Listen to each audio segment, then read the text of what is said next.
মৰমৰ ছাত্ৰ-ছাত্ৰীসকল তোমালোক সকলোকে লাৰ্নিং আছামিছৰ নতুন এটা ভিডিঅ'লৈ স্বাগতম জনাইছোঁ। আজি মই তোমালোকলৈ লৈ আহিছোঁ নৱম শ্ৰেণীৰ সমাজ বিজ্ঞানৰ যিটো ভূগোল খণ্ড আছে, ভূগোল খণ্ডৰ একেবাৰে লাষ্টৰ অধ্যায় অসমৰ ভূগোল, এই অধ্যায়টিৰ প্ৰশ্ন উত্তৰকেইটা।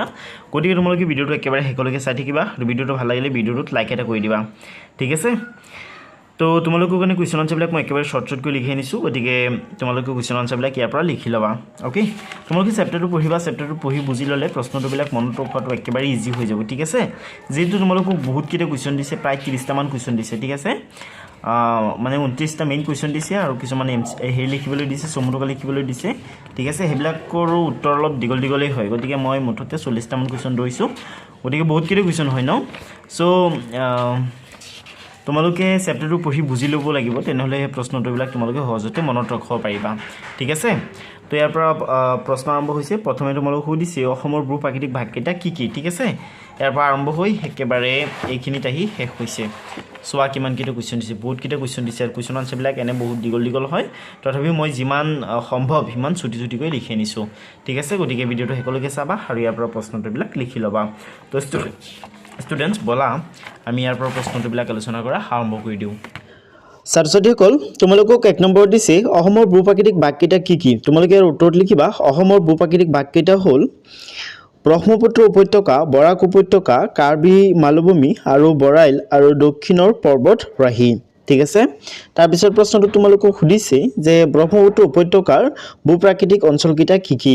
তোমালোকে ইয়াৰ উত্তৰত লিখিবা যে ব্ৰহ্মপুত্ৰ উপত্যকাৰ ভূ প্ৰাকৃতিক অঞ্চলকেইটা হ'ল উত্তৰৰ পাদদেশ অঞ্চল, ব্ৰহ্মপুত্ৰৰ উত্তৰ আৰু দক্ষিণ পাৰৰ সমভূমি অঞ্চল, ব্ৰহ্মপুত্ৰৰ প্লাৱনভূমি আৰু চৰ চাপৰি অঞ্চল আৰু দক্ষিণৰ পাদদেশ অঞ্চল, ঠিক আছে। তাৰপিছৰ প্ৰশ্নটো তোমালোকক দিছে যে ব্ৰহ্মপুত্ৰৰ উত্তৰ আৰু দক্ষিণ পাৰৰ প্ৰত্যেকৰে 4খনকৈ প্ৰধান উপনৈৰ নাম লিখা। তো চোৱা উত্তৰটোত তোমালোকক দিছে যে ব্ৰহ্মপুত্ৰৰ উত্তৰ পাৰৰ 4খন উপনৈ সোৱণশিৰি, ৰঙানদী, বুৰৈ,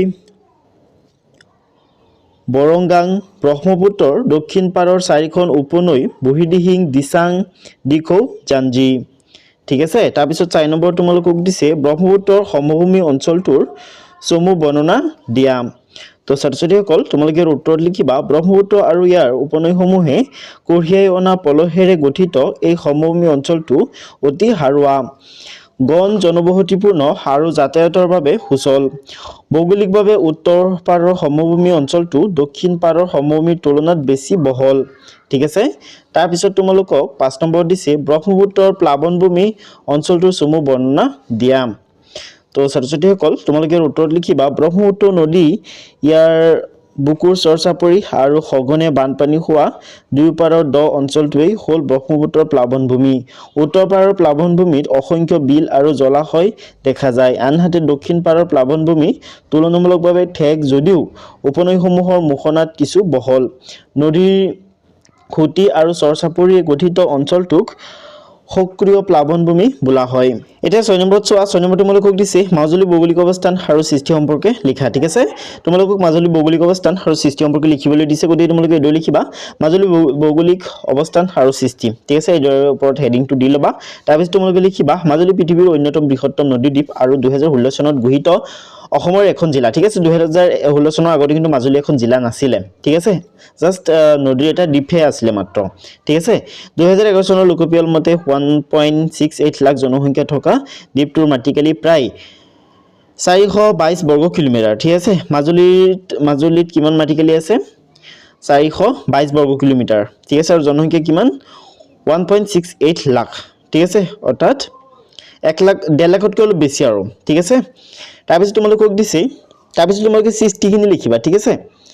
সৃষ্টিখিনি লিখিবা ব্ৰহ্মপুত্ৰ নদীৰ সঘন সুঁতি সলনি, খনন আৰু অৱক্ষেপণ, পলি জমা হোৱা প্ৰক্ৰিয়াৰ ফলত বালিচৰসমূহ গোট খাই এই দ্বীপটোৰ সৃষ্টি হৈছে। গৰাখহনীয়া বৰ্তমান মাজুলীৰ প্ৰধান সমস্যা, ঠিক আছে। কিয় গৰাখহনীয়া মাজুলীৰ প্ৰধান সমস্যা? কাৰণ গৰাখহনীয়াই মাজুলীৰ মাটিক খহাই মাজুলীৰ মাটিকালি কমাই আছে, ঠিক আছে, অ'কে। তো তোমালোকে সুধিব পাৰে, প্ৰশ্নত সুধিব পাৰে যে মাজুলীৰ প্ৰধান সমস্যা কি। তোমালোকে তেতিয়া লিখিব লাগিব যে মাজুলীৰ প্ৰধান সমস্যা হৈছে গৰাখহনীয়া, ঠিক আছে তাৰ পিছত 7 নম্বৰ তোমালোকক দিছে বৰাক উপত্যকাৰ চাৰিসীমা আৰু বৈশিষ্ট্য চমুকৈ বৰ্ণনা কৰা তোমালোকক বৰাক উপত্যকাৰ চাৰিসীমা আৰু বৈশিষ্ট্য চমুকৈ বৰ্ণনা কৰিবলৈ দিছে ঠিক আছে ষ্টুডেন্টস সো তোমালোকে উত্তৰত লিখিবা যে বৰাক উপত্যকাৰ চাৰিসীমাটো হৈছে উত্তৰে মেঘালয় মালভূমি আৰু উত্তৰ কাছাৰ পাৰ্বত্য জিলাৰ বৰাইল পৰ্বতৰাহি ঠিক আছে তাৰ পিছত তোমালোকে লিখিবা দক্ষিণে মিজু পৰ্বত পূবে মণিপুৰৰ পাহাৰীয়া অঞ্চল পশ্চিমে বাংলাদেশৰ খুৰমা উপত্যকা তাৰ পিছত লিখিবা বৰাক উপত্যকাৰ বৈশিষ্ট্যসমূহ তলত আলোচনা কৰা হ'ল তো এইখিনি লিখি তোমালোকে লিখিবা বৰাক উপত্যকাটো অসমৰ এটা গুৰুত্বপূৰ্ণ ভূ-প্ৰাকৃতিক অঞ্চল বৰাক উপত্যকাটো বৰাক সমভূমি আৰু ইয়াৰ সংলগ্ন উত্তৰ আৰু দক্ষিণৰ পাদদেশ অঞ্চলৰ দ্বাৰা গঠিত হৈছে ঠিক আছে তাৰপিছত তোমালোকে লিখিবা বৰাক নদীখনে অসমত পূবৰ পৰা পশ্চিমলৈ কাছাৰ জিলাৰ মাজেৰে আৰু হাইলাকান্দি আৰু কৰিমগঞ্জ জিলাৰ উত্তৰ হিমায়ৰী প্ৰায় 225 কিলোমিটাৰ বৈ গৈছে বৰাক আৰু ইয়াৰ উপনৈবোৰে উত্তৰ আৰু দক্ষিণৰ উচ্চ অঞ্চলৰ পৰা কঢ়িয়াই অনা পলস জমা হৈ বৰাক সমভূমিখন সৃষ্টি কৰিছে এই সমভূমিক কাছাৰ সমভূমি বুলিও জনা যায় ইয়াৰ উত্তৰ দক্ষিণ আৰু পূব দিশত পৰ্বত পাহাৰে আগুৰি আছে উত্তৰফালে মেঘালয় মালভূমি আৰু উত্তৰ কাছাৰ পাৰ্বত্য জিলাৰ বৰাইল পৰ্বতৰাহি আছে পূবফালে মণিপুৰৰ পাহাৰীয়া অঞ্চল আৰু দক্ষিণফালে মিজু পৰ্বত অৱস্থিত অৱশ্যে পশ্চিমফালে এই সমভূমি বাংলাদেশৰ সিলেট জিলাৰ কুচিয়াৰা সুৰমা নদীৰ সমভূমিৰ লগত মিলিত হৈছে ওকে স্টুডেন্টস এতিয়া 8 তোমালোকক দিছে কাৰ্বি মালভূমিৰ চাৰিসীমা আৰু বৈশিষ্ট্য চমুকৈ বৰ্ণনা কৰা কাৰ্বি মালভূমিৰ চাৰিসীমা আৰু বৈশিষ্ট্য তোমালোকক চমুকৈ বৰ্ণনা কৰিবলৈ দিছে ঠিক আছে তো তোমালোকে উত্তৰত লিখিবা কাৰ্বি মালভূমিৰ চাৰিসীমাটো হৈছে উত্তৰে ব্ৰহ্মপুত্ৰ সমভূমি দক্ষিণে বৰাক সমভূমি পূবে নাগালেণ্ড আৰু পশ্চিমে মেঘালয় তাৰ পিছত বৈশিষ্ট্য তোমালোকে লিখিবা ভূতাত্ত্বিক গঠন উৎপত্তি আৰু গঠনৰ ফালৰ পৰা কাৰ্বি মালভূমি মেঘালয় মালভূমিৰ অংশ বিভাজন কপিলী উপত্যকাই এই মালভূমিক পূব আৰু পশ্চিম দুটা খণ্ডত বিভক্ত কৰিছে তাৰ তোমালোকে লিখিবা পূব খণ্ড আকাৰত পশ্চিমৰ খণ্ডতকৈ প্ৰায় দুগুণ ডাঙৰ ইয়াত ৰেংমা পাহাৰো আছে ঠিক আছে তাৰ তোমালোকে লিখিবা পশ্চিম খণ্ড ইয়াৰ গড় উচ্চতা প্ৰায় 900 মিটাৰ আৰু কপিলী বৰপানী নদীৰ দ্বাৰা ইয়াৰ ভূ আকৃতি গঢ়লৈ উঠিছে তাৰ পিছত আছে ডাল ই দক্ষিণ পশ্চিমৰ পৰা উত্তৰ পূবলৈ ডাল খোৱা ওকে স্টুডেন্টস এতিয়া 9 নম্বৰৰ প্ৰশ্নটো চোৱা হেতু তোমালোকক দিছে বৰাইল আৰু দক্ষিণৰ পৰ্বতৰাহিৰ বৈশিষ্ট্য চমুকৈ বৰ্ণনা কৰা ঠিক আছে তো তোমালোকে উত্তৰ লিখিবা বৰাইল আৰু দক্ষিণৰ পৰ্বতৰাহিৰ বৈশিষ্ট্যসমূহ তলত চমুকৈ আলোচনা কৰা হ'ল নাগালেণ্ডৰ টুকেনচাঙৰ পৰা পশ্চিমৰ ফালে বিস্তৃত হোৱা বৰাইল পৰ্বতৰ একাংশ অসমৰ ডিমা হাছাও জিলাত প্ৰবাহিত হৈ আছে বৰাইল পৰ্বতে প্ৰকৃততে পূবৰ নগা পৰ্বত আৰু পশ্চিমৰ মেঘালয় মালভূমিক সংযোগ কৰিছে আৰু লগতে উত্তৰ কাছাৰ পাৰ্বত্য অঞ্চলক দুটা অংশত ভাগ কৰিছে ইয়াৰে উত্তৰফালে ডালকোৱা অংশটো ব্ৰহ্মপুত্ৰ উপত্যকাৰ অন্তৰ্গত আৰু দক্ষিণৰ ফালে ডালকোৱা অংশটো বৰাক উপত্যকাৰ অন্তৰ্গত হৈছে উত্তৰফালে ডালকোৱা অংশটো দক্ষিণৰ ফালে ডালকোৱা অংশটোতকৈ তুলনামূলকভাৱে চাপৰ ঠিক আছে ষ্টুডেন্টস এটা 10 নম্বৰত চোৱা 10 নম্বৰ তোমালোকক দিছে অসমৰ জলবায়ু কোন শ্ৰেণীৰ অন্তৰ্গত ইয়াৰ বৈশিষ্ট্য সম্পৰ্কে আলোচনা কৰা ঠিক আছে তো ষ্টুডেন্টস তোমালোকে উত্তৰ লিখিবা অসমৰ জলবায়ু ভৌগোলিকভাৱে উপক্ৰান্তীয় মৌচুমী জলবায়ুৰ অন্তৰ্গত যি মূলতঃ দক্ষিণ পশ্চিম মৌচুমী বতাহৰ দ্বাৰা প্ৰভাৱিত ইয়াৰ বৈশিষ্ট্যসমূহ হ'ল গ্ৰীষ্মকালত অতিপাত বৰষুণ আৰু অত্যাধিক আৰ্দ্ৰতা আৰু শীতকালত তুলনামূলকভাৱে শুষ্ক তথা নিম্ন উষ্ণতা বিৰাজ কৰে হ'ব লাগিছিল ঠিক আছে এক সেকেন্ড ৰখা ইয়াৰ বৈশিষ্ট্যসমূহ হ'ল গ্ৰীষ্মকালত অতিপাত বৰষুণ আৰু অত্যাধিক আৰ্দ্ৰতা আৰু শীতকালত তুলনামূলকভাৱে শুষ্ক আৰু নিম্ন উষ্ণতা বিৰাজ কৰা ঠিক আছে এইটো লিখিবা যেনেকৈ দিয়া আছে তেনেকৈ লিখিবা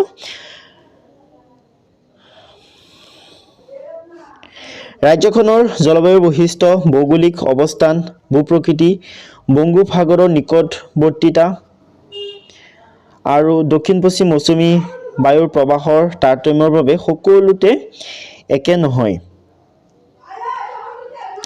যাৰ ফলত জলবায়ু যথেষ্ট বৈশিষ্ট্যময় হৈ পৰে ইয়াৰ উপৰি স্থানীয়ভাৱে প্ৰবাহিত পাৰ্বত্য বতাহ আৰু নদ নদীৰ উপস্থিতিয়ে স্থানীয় জলবায়ু বৈশিষ্ট্যত প্ৰভাৱ পেলায়। এতিয়া 11 তোমালোকক দিছে গ্ৰীষ্মকালত অসমত বৰষুণ হোৱাৰ মূল কাৰণ কি? গ্ৰীষ্মকালত অসমত বৰষুণ হোৱাৰ মূল কাৰণ কি তোমালোক সুধিছে। উত্তৰ তোমালোকে লিখিবা অসমৰ গ্ৰীষ্মকালৰ বৰষুণ বিশেষকৈ আৰ্দ্ৰ দক্ষিণ পশ্চিম মৌচুমী বতাহৰ শৈলোৎক্ষেপণ আৰু চক্ৰবাত প্ৰক্ৰিয়াৰ জৰিয়তে সৃষ্টি হয়। এই হ'ল অসমত বৰষুণ হোৱাৰ মূল কাৰণ। ঠিক আছে। তাৰপিছত তোমালোকক 12 দিছে যে অসমৰ জলবায়ুত প্ৰভাৱ পেলোৱা ভৌগোলিক কাৰকসমূহ চমুকৈ আলোচনা কৰা। তো উত্তৰ তোমালোকে লিখিবা অসমৰ উপক্ৰান্তীয় মৌচুমী জলবায়ুত প্ৰভাৱ পেলোৱা প্ৰধান ভৌগোলিক কাৰকসমূহ হ'ল উত্তৰ আৰু পূবে থকা হিমালয় পৰ্বতশ্ৰেণী আৰু ৰাজ্যখনৰ ভূ প্ৰকৃতি। হিমালয়ে গ্ৰীষ্মকালত দক্ষিণ পশ্চিম মৌচুমীৰ উষ্ণ আৰু আৰ্দ্ৰ বতাহক বাধা দি প্ৰচুৰ বৰষুণ ঘটায়। লগতে শীতকালত তিব্বতৰ ফালৰ পৰা অহা অতি ঠাণ্ডা বতাহৰ পৰা অসমক সুৰক্ষিত কৰি ৰাখে। ইয়াৰ উপৰিও মেঘালয় মালভূমি আৰু কাষৰীয়া পাহাৰীয়া অঞ্চলসমূহে মৌচুমী বতাহত বাধা প্ৰদান কৰি ব্ৰহ্মপুত্ৰ আৰু বৰাক উপত্যকাত বৃষ্টিপাতৰ সৃষ্টি কৰে। কিন্তু পাহাৰৰ অনুপাতডালত যেনে কাৰ্বি পাহাৰৰ পূব অংশত বৰষুণৰ পৰিমাণ যথেষ্ট কম হয়। এই কাৰণসমূহৰ লগতে দক্ষিণ পশ্চিম মৌচুমী আৰু কম পৰিমাণে উত্তৰ পূব মৌচুমী বতাহৰ প্ৰৱাহে ৰাজ্যখনৰ জলবায়ুৰ বৈশিষ্ট্য আৰু বৰষুণৰ বিতৰণত তাৰতম্য ঘটায়। ঠিক আছে। তো এইটো ধুনীয়াকৈ লিখি ল'বা। আৰু ছাত্ৰ-ছাত্ৰীসকল যোনে যোনে এতিয়ালৈকে ভিডিঅ'টোত লাইক এটা কৰা নাই লাইক এটা কৰি দিয়া, আৰু যোনে যোনে মোৰ চেনেলটো ছাবস্ক্ৰাইব কৰা নাই ছাবস্ক্ৰাইব কৰি লোৱা। তো এতিয়া 13 তোমালোকক দিছে অসমৰ প্ৰধান ঋতুকেইটা কি কি? ঋতুভেদে উষ্ণতা আৰু বৰষুণৰ বিতৰণ সম্পৰ্কে চমুকৈ লিখা। তো ছাত্ৰ-ছাত্ৰীসকল উত্তৰ তোমালোকে লিখিবা অসমত প্ৰধান ঋতু 4টা। সেইকেইটা হ'ল প্ৰাক মৌচুমী কাল, প্ৰত্যাৱৰ্তিত মৌচুমী কাল, শুষ্ক শীতকাল। তো তোমালোকে লিখিবা ঋতুভেদে উষ্ণতা আৰু বৰষুণৰ বিতৰণ সম্পৰ্কে তলত চমুকৈ আলোচনা কৰা হ'ল। তোমালোকক দিছে প্ৰাক মৌচুমী কাল।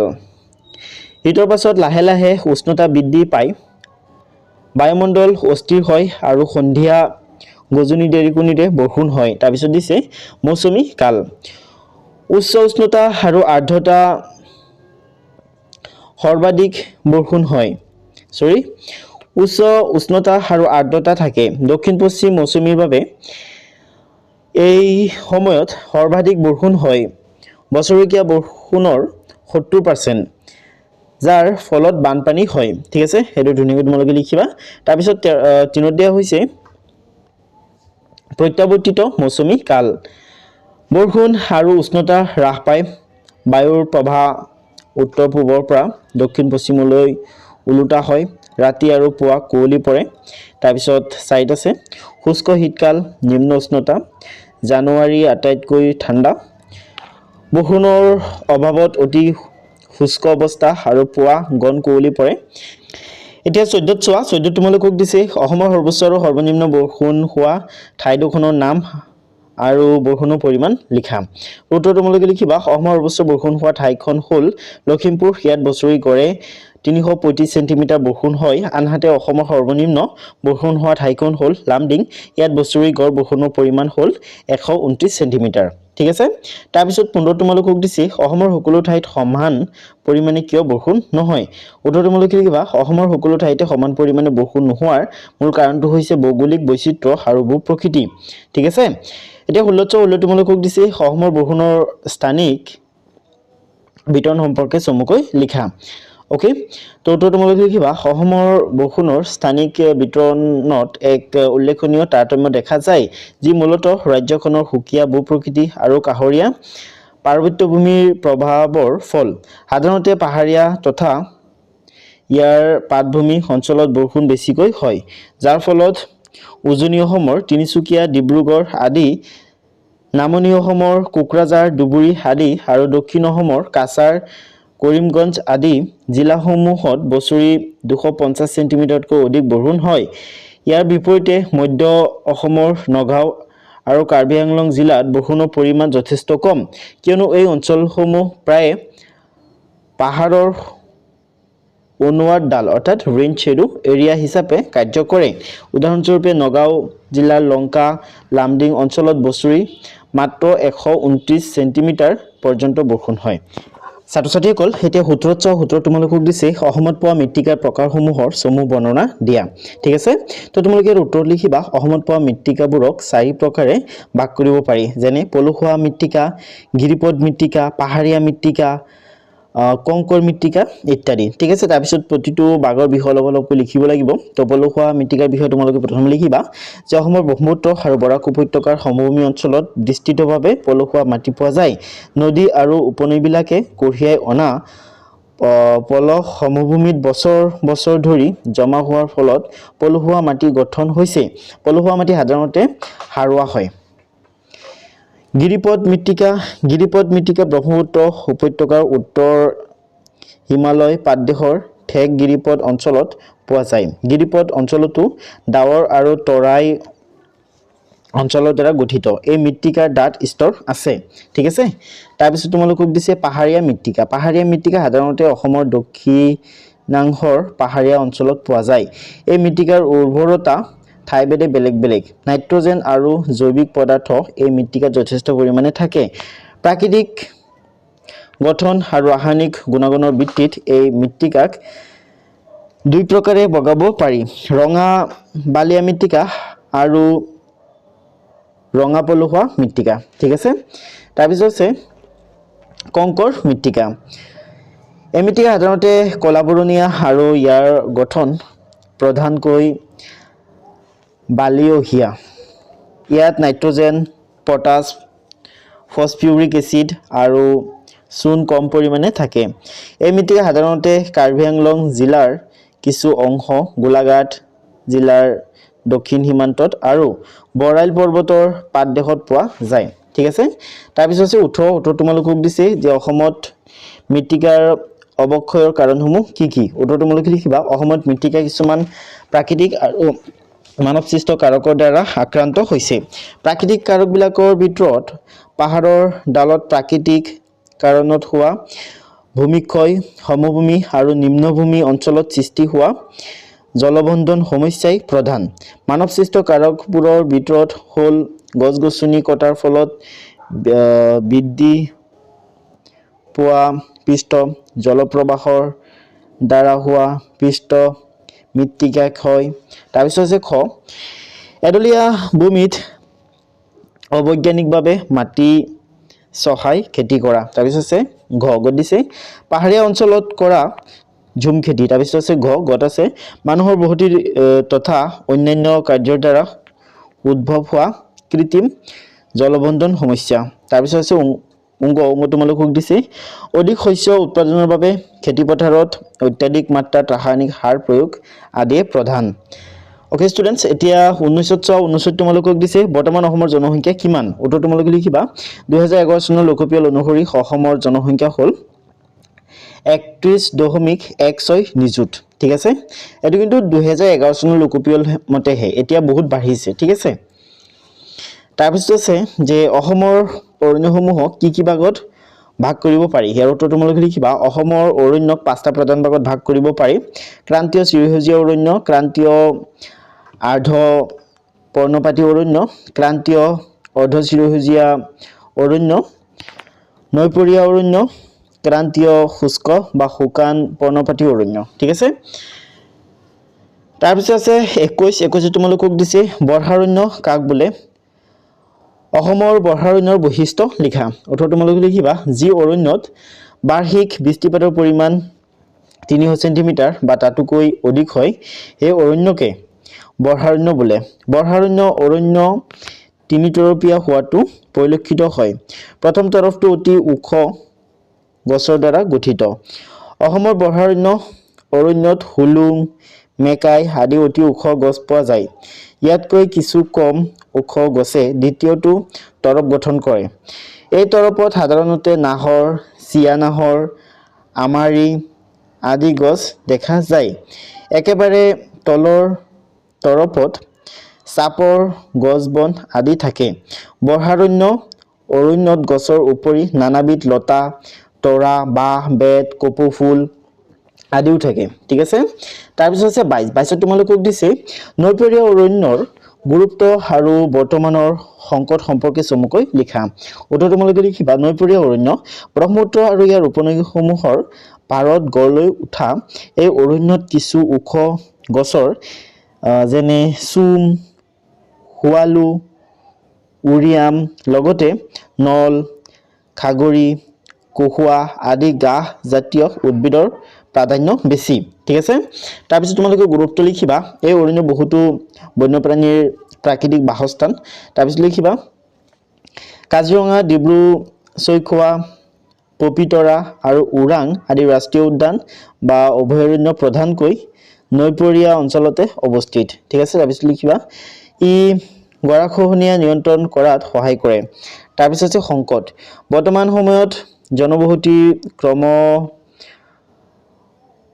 বৰ্ধমান সম্প্ৰসাৰণৰ ফলত এই নৈপৰীয়া অঞ্চলসমূহ দ্ৰুতগতিত সংকুচিত হৈ আহিছে ঠিক আছে তাৰপিছত আছে 23 তোমালোকক দিছে কাজিৰঙা ৰাষ্ট্ৰীয় উদ্যানৰ অৱস্থান আৰু মাটিকালি লিখা উত্তৰ তোমালোকে লিখিবা কাজিৰঙা ৰাষ্ট্ৰীয় উদ্যানৰ অৱস্থান গোলাঘাট নগাঁও আৰু শোণিতপুৰ আৰু মাটিকালি 858.98 বৰ্গ কিলোমিটাৰ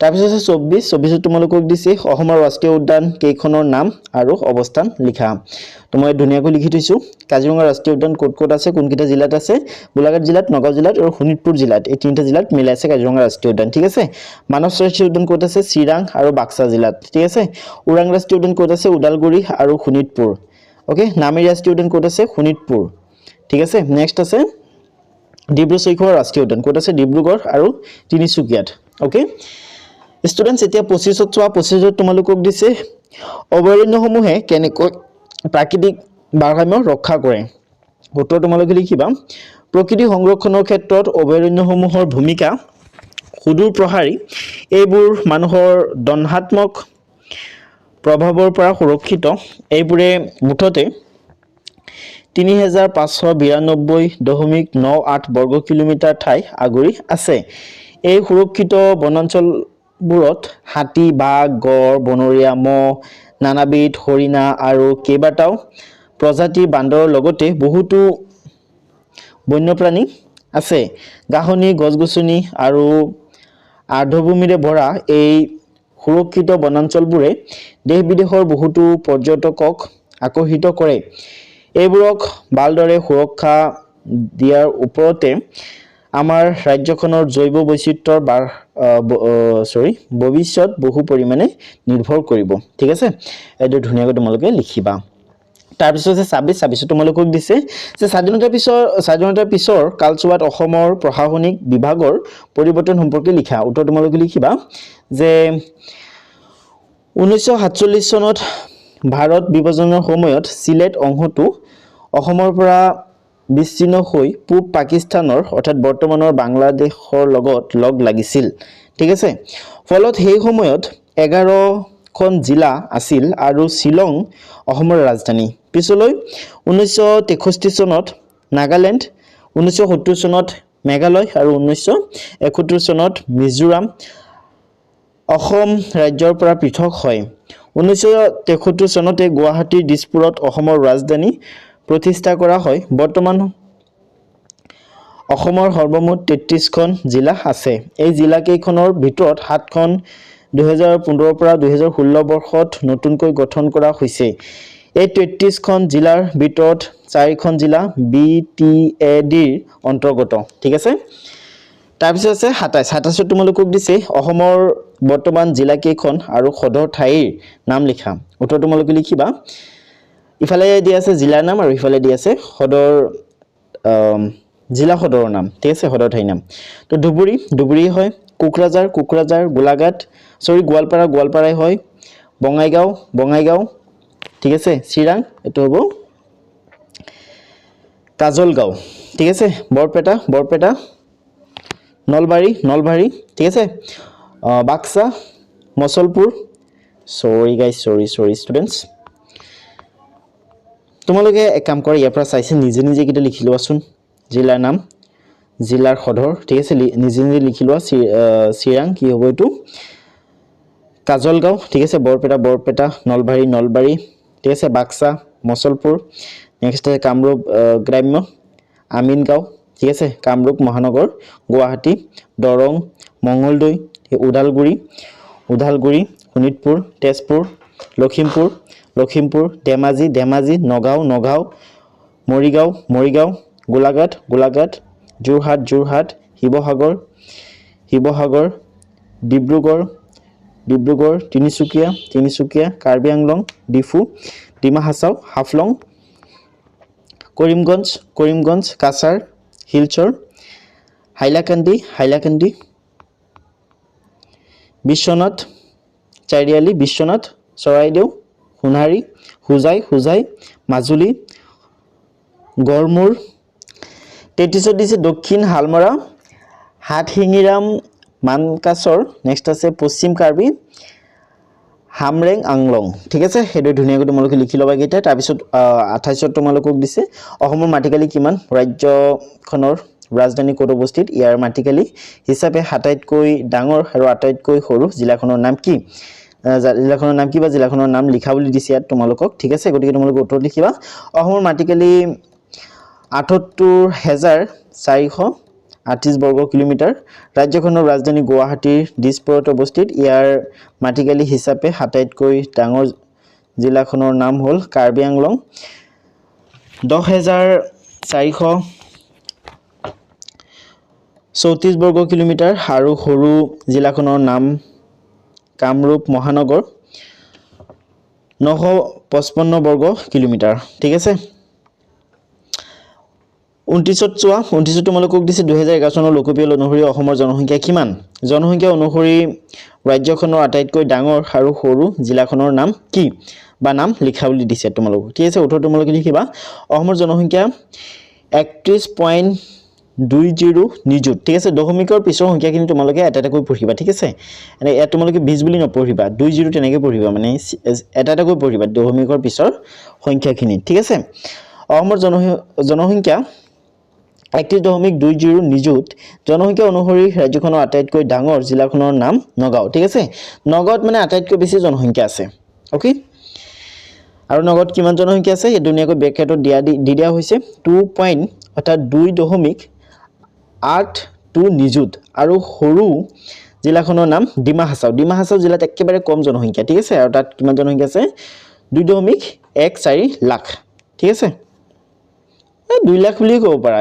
মানে ঠিক আছে 2 লাখতকৈ অলপ বেছি আৰু ঠিক আছে তাৰপিছত তোমালোকক দিছে চমুটোকা লিখিবলৈ অসম আৰু মৌচুমী জলবায়ু উত্তৰ লিখিবা অসম ভৌগোলিকভাৱে উপক্ৰান্তীয় মৌচুমী জলবায়ুৰ অন্তৰ্গত এই ৰাজ্যখনত বছৰটোৰ গ্ৰীষ্মকালত অতিপাত বৃষ্টি শীতকালত শুষ্ক অৱস্থা আৰু প্ৰায় সকলো সময়তে অত্যাধিক আৰ্দ্ৰতা আৰু তুলনামূলকভাৱে কিছু নিম্ন উষ্ণতা বিৰাজ কৰে দক্ষিণ পশ্চিম মৌচুমী বতাহ গ্ৰীষ্মকালত দক্ষিণ পশ্চিম মৌচুমী বতাহে জলীয় বাষ্প কঢ়িয়াই আনি মেঘালয় মালভূমিকে ধৰি দক্ষিণৰ পাহাৰ অতিক্ৰম কৰি ব্ৰহ্মপুত্ৰ উপত্যকা বিশেষকৈ উত্তৰ পূব অংশত যথেষ্ট বৰষুণৰ সৃষ্টি কৰে এই মৌচুমী বতাহৰ এটা অংশ ৰাজ্যখনৰ পশ্চিম ফালেদি সোমাই নামনি ব্ৰহ্মপুত্ৰ উপত্যকাটো বৰষুণ দিয়ে মৌচুমীৰ শক্তি আৰু জলীয় বাষ্পৰ তাৰতম্যৰ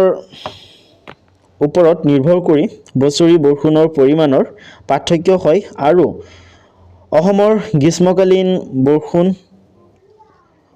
শৈলোৎক্ষেপণ আৰু চক্ৰবাত প্ৰক্ৰিয়াৰ জৰিয়তে হয় ঠিক আছে এতিয়া গত তোমালোকক দিছে উত্তৰ পূব মৌচুমী বতাহ শীতকালত উজনি ব্ৰহ্মপুত্ৰ উপত্যকাত যি বায়ু প্ৰবাহৰ সৃষ্টি হৈ বংগোপসাগৰৰ ফালে প্ৰবাহিত হয় তাকে উত্তৰ পশ্চিম মৌচুমী বতাহ বা প্ৰত্যাৱৰ্তিত মৌচুমী বতাহ বোলা হয় শুষ্ক উত্তৰ পূব মৌচুমী বতাহে ব্ৰহ্মপুত্ৰ নদী আৰু ইয়াৰ উপনৈসমূহৰ পৰা কিছু জলীয় বাষ্প গ্ৰহণ কৰি শীতকালত কেতিয়াবা অসমৰ দক্ষিণ পশ্চিম অংশত কিছু পৰিমাণে বৰষুণ দিয়ে তাৰপিছত আছে অসমৰ বৰ্ষাকাল অসমত বৰ্ষাকালটোৱেই প্ৰকৃততে মৌচুমী কাল জুন মাহৰ আৰম্ভণিৰ পৰা ছেপ্টেম্বৰ মাহৰ শেষলৈকে এই কালে বিৰাজ কৰে অসমৰ বছৰি মুঠ বৰষুণৰ প্ৰায় 70% বৰষুণ এই সময়ছোৱাত হয় ঠিক আছে তাৰপিছত আছে অসমৰ প্ৰাক মৌচুমী কাল অসমত প্ৰাক মৌচুমী কাল মাৰ্চ মাহৰ আৰম্ভণিৰ পৰা মে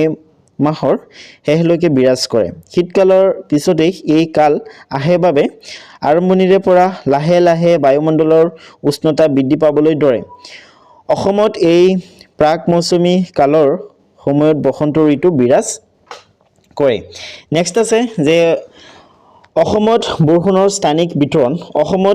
স্থানিক বিতৰণ ৰাজ্যখনৰ ভূ-প্ৰকৃতি আৰু কাষৰীয়া পাৰ্বত্য ভূমিৰ দ্বাৰা প্ৰভাৱিত হৈ এক উল্লেখনীয় তাৰতম্য দেখুৱায় য'ত উজনি নামনি আৰু দক্ষিণ অসমৰ পাহাৰীয়া আৰু পাটভূমি অঞ্চলসমূহত বছৰি 250 চেণ্টিমিটাৰতকৈ অধিক বৰষুণ হয় আনহাতে মধ্য অসমৰ নগাঁও বিশেষকৈ লংকা লামডিং অঞ্চল আৰু কাৰ্বি আংলং জিলাত ইয়াৰ পৰিমাণ যথেষ্ট কম যি লংকা লামডিং অঞ্চলত মাত্ৰ 129 চেণ্টিমিটাৰ পৰ্যন্ত হয় ঠিক আছে অসমৰ প্ৰশাসনিক বিভাগ 1947 চনত ভাৰত বিভাজনৰ সময়ত চিলেট অংশটো অসমৰ পৰা বিচ্ছিন্ন হৈ পূব পাকিস্তানৰ বৰ্তমানৰ বাংলাদেশ লগ লাগিছিল ফলত সেই সময়ত 11খন জিলা আছিল আৰু শ্বিলং অসমৰ ৰাজধানী পিছলৈ 1963 চনত নাগালেণ্ড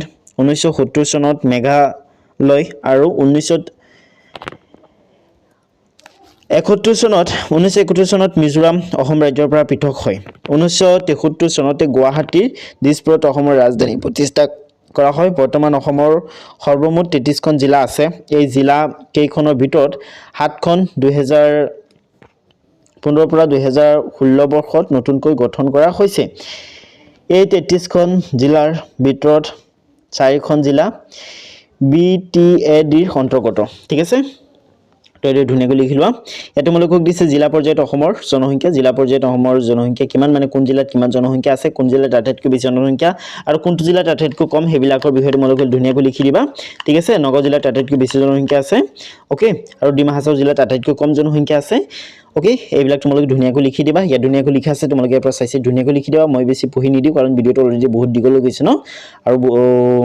এটোৱে লাষ্ট দেখুন ইয়েস এটোৱে লাষ্ট তো BTAD ঠিক আছে অসমৰ 33খন জিলাৰ ভিতৰত 4খন যেনে কোকৰাঝাৰ চিৰাং বাক্সা আৰু উধালগুৰি BTAD অন্তৰ্গত BTAD 2003 চনত গঠিত হৈছিল ঠিক আছে তো এই ধুনীয়াকৈ তোমালোকে লিখি পেলাবা তো ছাত্ৰ-ছাত্ৰীসকল ভিডিওটো যদি তোমালোকক কেনে লাগিল মোক কমেন্ট কৰি জনাবা ভিডিওটো ভাল লাগিলে ভিডিওটো লাইক এটা কৰি দিবা আৰু যোনে যোনে চেনেলটো সাবস্ক্ৰাইব কৰা নাই চেনেলটো সাবস্ক্ৰাইবো কৰি দিয়া আৰু বেলেগ পাৰি ভিডিও চাবৰ কাৰণে তোমালোক প্লেলিষ্টলৈ যাবা তো আজি ভিডিও মেনাইছিলে আজি ভিডিওটো সকলোকে চোৱাৰ বাবে তোমালোক সকলোকে বহুত বহুত ধন্যবাদ